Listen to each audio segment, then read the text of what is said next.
Good day mga paps, no? Ngayon, magpapalit tayo ng front shock absorber ng aking Vios Gen 2 mga paps, no?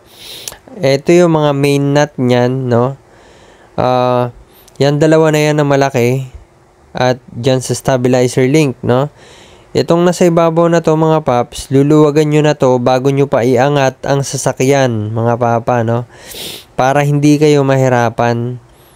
So, alin, tapos pangontra, yun yung kailangan nyo dyan. Ayan, mga paps, no? Safety, kailangan nyo gumamit, syempre, jack stand, mas maganda, tas gulong sa ilalim.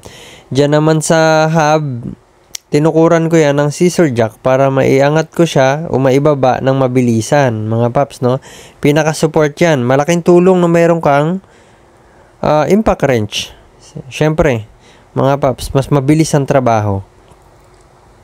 Luwagan natin yan, mga papa. Natanggal na natin itong nasa stabilizer link. Isunod na natin yung malaking bolt na yan, mga papa. Yan. Naluwagan na natin. Natanggalan na natin. Tatanggalin na natin yan, mga paps, no? Alalay lang. Pati yan dyan sa brake hose, tanggalin na natin yan. Alalay lang sa pagtanggal. Natanggal na natin, mga papa. Ayan yung sa ibabaw, no? Kinalawang na siya. At kung makikita nyo, talagang shock mounting ko, pirat na. Ito yun, mga paps, no? Papalitan na rin natin yan. Bumili na ako ng bago. KYB, mga bro, no? Yung ginamit ko.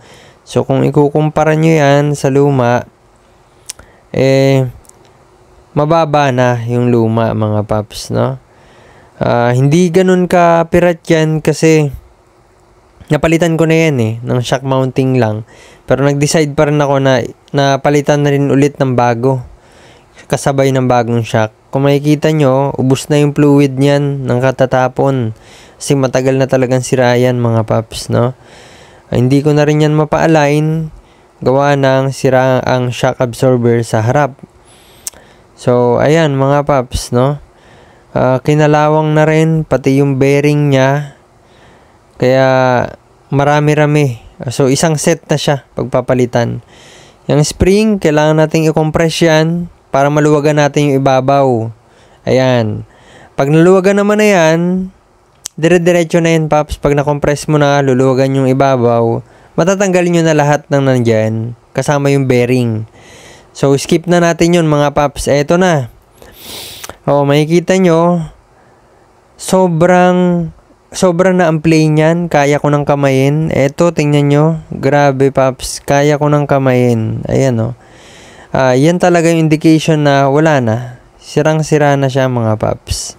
Wala nang play yan. Ang ayos na shock absorber, pag tinukuran mo, kusang aangat siya, mga paps, no? Aangat siya ng kusa. Ang ipapalit natin dyan ay okay na rin pala na bumili ako ng shock mounting ibig sabihin ay bearing. Kasi nga yung bearing ay basag na, mga paps, no? Bukod sa shock mounting, pati bearing papalitan na rin natin. Buti na lang umorder ako na may kasama ng bearing, mga paps. Ito ang papalit natin dyan, Optimum, mga paps, no?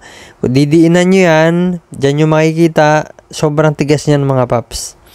Madidiin nyo man, pero babalik siya. Ganyan ang ayos pa na shock absorber, no? Optimum ang brand niyan at na-order ko lang rin yan online, mga paps. Budget meal yan. Mas mura kumpara sa KYB. Ayan, mga paps, same procedure. Kinompress ko yung spring. Binalik ko lahat. Pero bago na ang nilagay nating bearing. At bago na rin ang ilalagay natin na shock mounting, syempre, mga paps. Pagkalagay mo yan shock mounting, pwede nang isalpak. Ito na yan, mga paps, no? Bago na ang ating front shock absorber, mga paps, no? Madali lang naman mag-DIY, lalo na kung meron ka ng mga gamit, mga paps. So, ito yan, dikit na siya. Hindi kagaya nung dati na nakaangat na yan, mga paps, dahil sira ang shock, no? Kung titingnan natin dito sa kabila, nakaangat siya, papa, yung kabila. Ayun siya. Pero hindi pa naman ganun ka-worst kasi nga hindi pa ganun kapirat yung shock mounting niyan, mga paps, no? Pero pinalitan na rin natin. Ayan, mga paps, no? Tayo lang ang gumawa niyan. So, double check tayo ng lahat ng mga tinanggal natin kung okay na. So, ayan, mga paps, no? Madali lang. Lamang ang may alam. Alright.